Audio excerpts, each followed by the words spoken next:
Abah panggil dong. Yang Abah tadi. Yang di warung sini nih.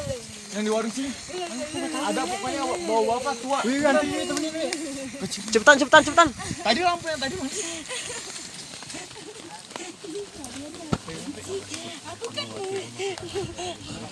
Mau apa? Kan kita kesini nggak niat ganggu. Ada say.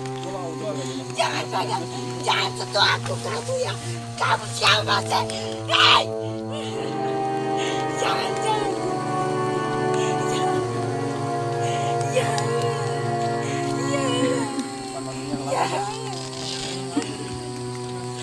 Ya, jadi mulus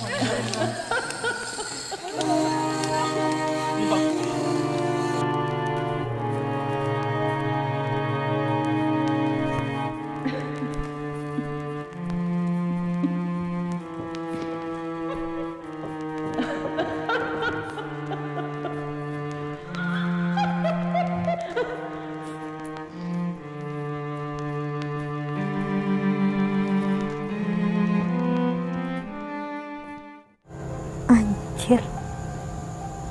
Iya.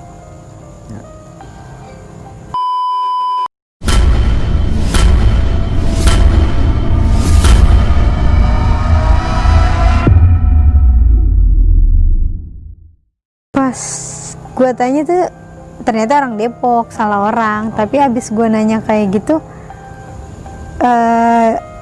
udah gue pingsan bang. Sampai di pos 4 itu kesurupan gue sempat ketemu Novi bang. Jadi Novi itu mau gue cekek. Bang, dia tuh. Jadi istilah tuh gue marah banget ke Novi karena dia head di gunung. Gue nggak ngerti juga sih bang, karena posisinya kan emang gue nggak sadar. Itu juga dikasih tahu sama teman-teman gue yang lain. Nah next di pos 3 tuh sama bang, kesurupan lagi. Bayangin aja bang, orang normal satu kali kesurupan aja itu capeknya udah capek banget bang, karena tenaga dia udah habis. Ini gue 8 kali, bayangin aja. Bener-bener ya Allah, kok gue yang kena. Gue nggak tahu apa-apa. Gue udah ngejaga attitude gue dengan baik. Gue di sana nggak ngelupain zikir, tapi kenapa gue yang kena? Nah di pos 3 itu gue ketemu bunda. Jadi bunda itu kayak perguruan gitu deh bang. Jadi dia tuh sama, istilahnya bunda itu ketuanya, terus banyak anak buahnya gitu loh. Dan dia tuh setelannya pakai sorban, bawa alat-alat apa Semedi. spiritual ya. Dia bawa kembang-kembang gitu. Jadi dia kayak buat berguru gitu kalau nggak salah. Iya. Dan dia tuh ke atas itu habis ngelepas domba loh bang. Kalau pendaki lain naik gunung bawa keril, kalau dia enggak, bawa domba, nenteng domba. Terus gue ketemu dia tuh, gue diiniin bang, kayak dikasih minum gitu ke dia, gimana sih selayaknya diajak ngobrol gitu bang. Dan gue di situ cuma nangis. Gue nangis teriak-teriakan, tapi aman bang. Gue sumpah, gue dari pos berapa gitu jalan sama dia aman bang. Gue bener-bener aman banget, nggak ada kejadian apa-apa itu selama jalan bareng dia. Gue nggak kesurupan bang. Nah karena si bundanya itu setiap pos dia berhenti terus, gue ngerasa dingin loh bang. Gue bilang ke Anopal kita jalan aja yuk. Nah dia dingin kalau berhenti terus. Terus saya kata Anopal, tapi nggak apa-apa, santai aja. Nah dia bilang gitu kan. Terus kata Anopal, ya udah ayo kalau mau jalan. Terus Anopal pamitan sama si bunda itu, sama anak buahnya yang lain tuh pamitan. Terus habis pamitan ada bapak-bapak bang, bapak-bapak pedagang juga, penduduk lokal tuh. Dia nawarin gua buat digendong sama dia biar cepet. Nah biar cepet itu akhirnya oke lah bang, gue digendong sama dia sampai ke pos 2. Tapi sebelum pos 2 itu gue sempat diturunin bang sama dia karena jalanannya nurun kan. Dia bilang, Neng turun dulu ya, takut jatuh kata dia. Oh oke, nggak apa-apa pak. Terus gue jalan, gue megang senter. Lu tau gak sih bang, ini lu seterah ya, lu boleh percaya apa enggak, bodo amat, karena yang lihat bener-bener gua. Kalau lu nggak percaya lu boleh deh tanya sama bapak itu juga. Gua nggak sengaja bang nge-center kuntilanak. Kuntilanaknya itu bukan kayak yang di film-film, itu tuh gede banget bang. Gua kaget kayak what, apa tuh. Terus sama bapak-bapaknya gue langsung ditepuk gini, senterin ke bawah, udah nggak usah diliatin, ayo jalan. Berarti otomatis dia juga ngeliat lo, bang, karena dia bilang nggak usah diliatin, berarti dia juga ngeliat. Tapi gue ngerasa di situ udah, wah gue lemes lagi bang. Tanpa sadar di pos 2 tuh gue kesurupan lagi. Tapi di pos 2 tuh anehnya gue sempet sadar dikit bang. Gue sempet denger gue tuh dibilang hipo. Sampai gue ngerasa mulut gue tuh dimasukin sendok deh kayaknya. Iya gue sempet ngerasa mulut gue dimasukin sendok. Tapi setelah itu gue gak tahu apa-apa bang. Tapi katanya gue kesurupan. Dan sampai bawah lu nggak ini ya? Sampai bawah kesurupan lagi bang. Itu di pos 1. Di pos 1 tuh yang gue inget, gue cuman ngomong bawa lagi gue ke atas, jangan bawa. Jadi istilah itu kayak gue nggak boleh dibawa turun bang, gue harus ada di atas, kayak sebagai permintaan maaf atas kelalaiannya Novi gitu. Dan setelah itu gue pingsan.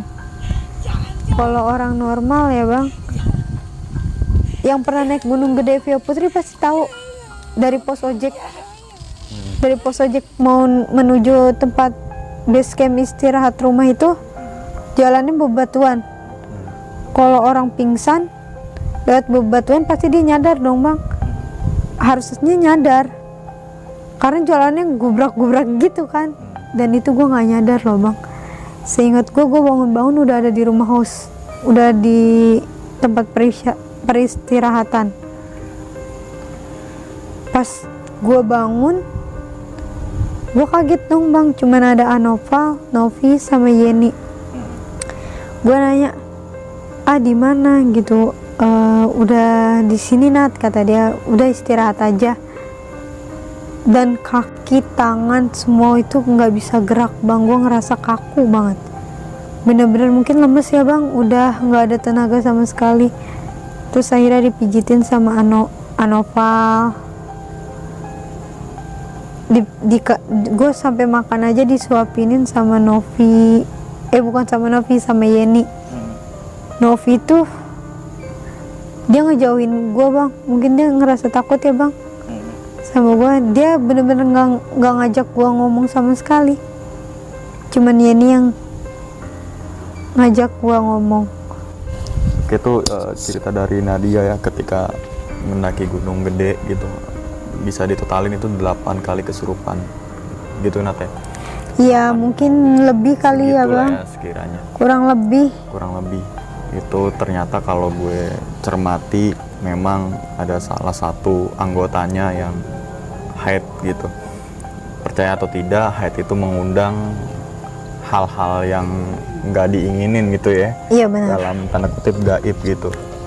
Ada yang beranggapan bahwa hal gaib itu muncul ketika sugesti kita buruk. Ada lagi hal gaib itu ketika rasa takut kita terlalu besar. Tapi itu udah menjadi suatu kearifan lokal hal-hal kesurupan seperti itu. Jangankan di gunung, di tempat-tempat mana juga pasti serem gitu kan. Jangankan ke gunung, ke rumah ya serem juga. Di jalan raya apalagi banyak orang meninggal gitu kan gitu. Bener. Jadi hal-hal seperti itu selalu berdampingan tapi beda dimensi gitu aja bang. Ada pertanyaan nggak? Sorry nih sebelumnya, lu terbiasa nggak sih kalau kesurupan gitu selain di gunung atau di rumah gitu? Kalau di rumah sih gue nggak pernah bang, gue belum pernah kesurupan. Sama sekali belum pernah. Cuma ya gitu, gue nggak tahu gue bisa apa enggak. Cuman gue yang namanya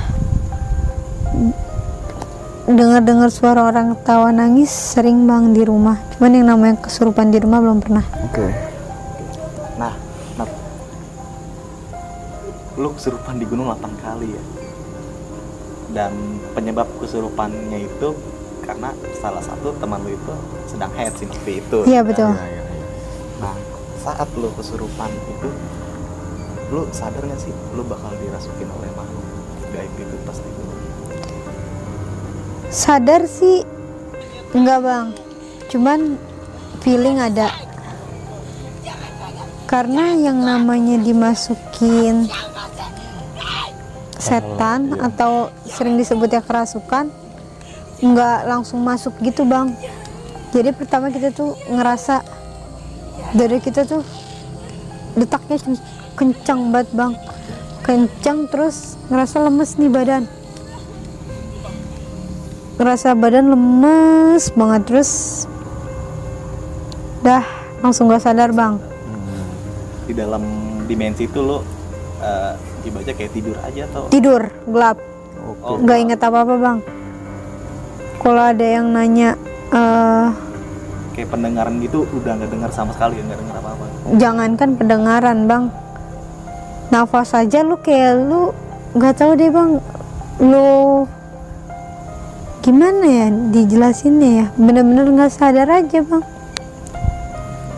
Soalnya gini ya, di Gunung Gede memang nama itu udah familiar lah ya, dan beranggapan bahwa ya gue naik Hariapan juga pasti ada orang, pasti rame, gitu kan. Ya Gunung Gede mempunyai cerita masing-masing, gitu kan. Walaupun lo berapa kali naik gunung, nggak semua perjalanan lo kan berjalan lancar, mulus. Bener nggak? Ada aja intinya. Jadi jangan jangan walaupun naik sombong lah ya. Walaupun naik gunung yang sama, ceritanya pasti beda bang. Nggak mungkin sama. Dan gue sedikit cerita juga, gue pernah juga ngalamin di Gunung Gede sama tuh. Memang itu yang dikatakan Nadia emang bener, rasanya ya lemes, nggak tahu apa-apa. Tiba-tiba bangun sekelilingnya banyak orang, sama kejadian di Gunung Gede. Oh, lu pernah ngerasain di Gunung Gede? Pernah. Kali aja abang rasanya gimana? Gimana yang pertama ada ya kayak altar lo, gue sepakat kayak ada yang masuk tapi kita nggak bisa ngelihat, kayak ada insting aja, feeling itu dalam brek kita emang bener nggak ngerasain apa-apa.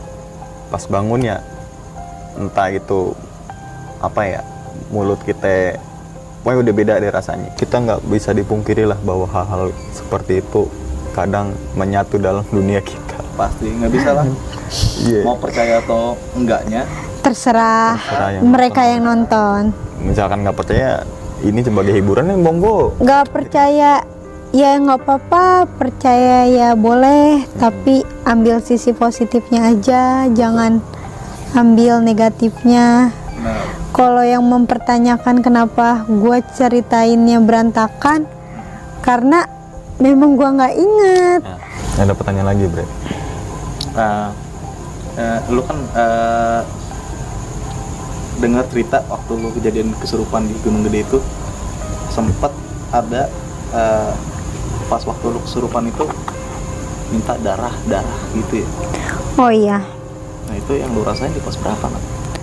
Gue lupa deh bang pos berapa, karena yang cerita itu Anoval. Yang nanganin lu langsung di. Yang nanganin gue langsung. Yang sadar lah Bre gitu Iya. kejadiannya si Nadia. Kalau gue nggak begitu sadar bang, karena Gue sendiri aja tahu gue kesurupan 8 kali setelah 2 minggu naik gunung. Oke. Setelah turun tuh gak ada yang cerita apa-apa loh bang ke gue, kayak Biasa aja. pada tutup mulut semua, gak ada yang buka mulut sama sekali. Dan gue tahu gue kesurupan itu malah dari orang lain. Gue bingung loh bang, maksudnya temen-temen gue aja yang waktu naik gunung bareng gak ada yang ngasih tahu gue, dan gue malah tahu dari orang lain. Gue sempet kayak nggak percaya gitu, tapi videonya ada. Nat, gue mau nanya lagi nih. Setelah lu turun dari gunung, ada nggak hal-hal yang lu rasa selain lemas ya? Ada lagi nggak hal yang paling aneh yang lu rasain sama diri lu? Ada bang. Jadi gue ngerasa diikutin bang sampai rumah. Lo setelah boleh percaya apa enggak, tapi emang bener bang, gue ngerasa di rumah tuh kayak gimana ya. Contohnya gini bang, bayangin aja abis maghrib, rumah gue itu kan kamar gue ada jendela. Jendelanya itu ada hordeng bang. Hordeng itu nggak, walaupun ketiup angin nggak bakalan geser karena jendelanya juga ditutup. Yang kaca ya. Kalau hordengnya digeser tuh dia bunyi bang, kayak krek gitu. Nah tiba-tiba tuh maghrib bang, gue lagi main HP, hordeng gue tuh ditarik bang, krek. Wow, gue shock dong bang, dalam hati gue, astagfirullah, panik gue bilang. Gue langsung pindah kamar bang, gue langsung lari ke kamar mama gue. Terus abis kejadian kayak gitu, sempat juga gue mau main. Masih jam 9 bang, masih jam 9 malam. Gue ngeluarin motor udah gue nyalain, gue udah jalan sedikit dari pekarangan rumah gue. Ada yang manggil nama gue bang. Shock dong gue kira mama gue. Gue teriak-teriak, mah kenapa? Gak ada jawaban bang.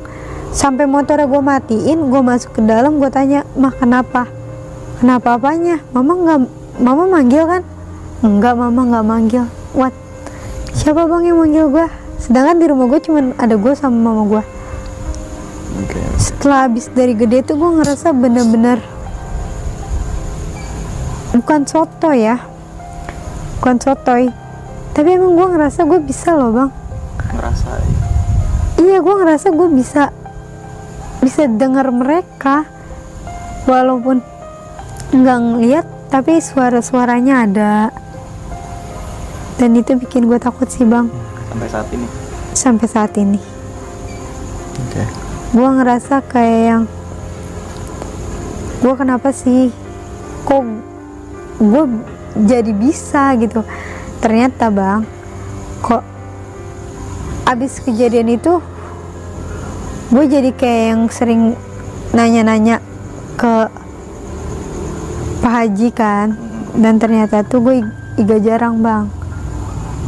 Oke, iga jarang itu kayak gampang kerasukan lah ya. Nah ya, gue gampang kerasukan karena fisik gue lemah bang.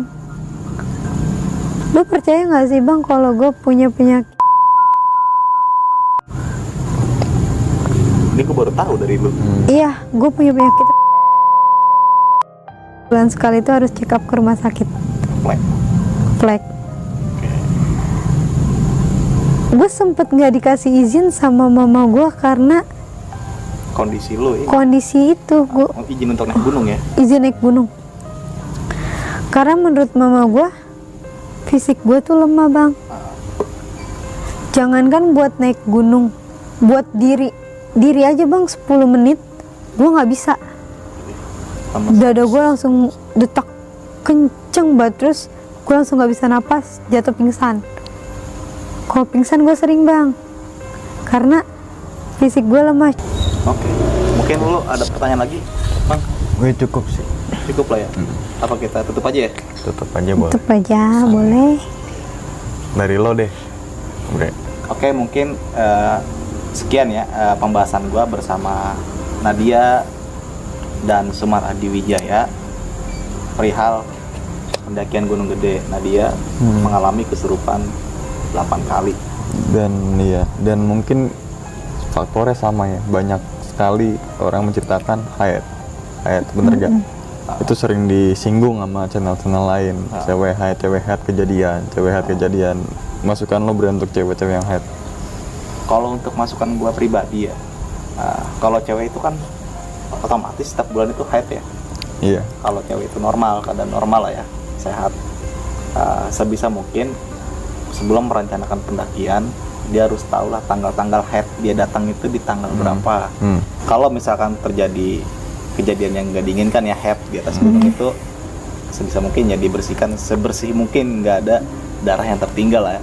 Dan pembalutnya itu dibawa sampai turun sampai bawah lah. Nah mungkin itu aja sih dari gua, Bre. Mungkin Nadia punya masukan buat teman-teman lain, khususnya perempuan nih. Iya. Kalau yang buat perempuan, sebelum naik gunung wajib banget pastiin kapan tanggal haid kalian. Sepakat. Jangan sampai haid di gunung, dan sebisa mungkin jaga attitude di gunung. Udah sih bang, itu aja. Oh ya, satu lagi deh, gue minta maaf banget kalau ceritanya nggak jelas atau berantakan, karena gue sendiri pun nggak tahu kejadian jelasnya gimana. Gue juga diceritain sih sama Anova. Gue nambahin sedikit, kalau gue menyebutnya dalam hal medis. Oke. Jadi kalau cewek yang datang bulan otomatis kan kondisi dia lemah. Kondisi lemah, ketika badan kita kondisi lemah kan banyak sugesti yang terserah kepada teman-teman semua sih menyikapinya seperti apa. Sekian pembahasan gua bersama Nadia dan Sumara Adi Wijaya. Ambil sisi positif dalam video ini, Dan ingat ya, cerita ini bukan untuk nakut-nakutin teman-teman semua yang pengen naik Gunung Gede ya. oke. Iya, Pokoknya cerita yang kita tayangin itu bukan untuk menakut-nakuti, tapi itu sebagai pelajaran bisa dan membantu keresahan teman-teman semua. Oke, sekian dari gua, Indra dan Sumara Adi Wijaya. Sampai jumpa di video-video kami berikutnya. Bye.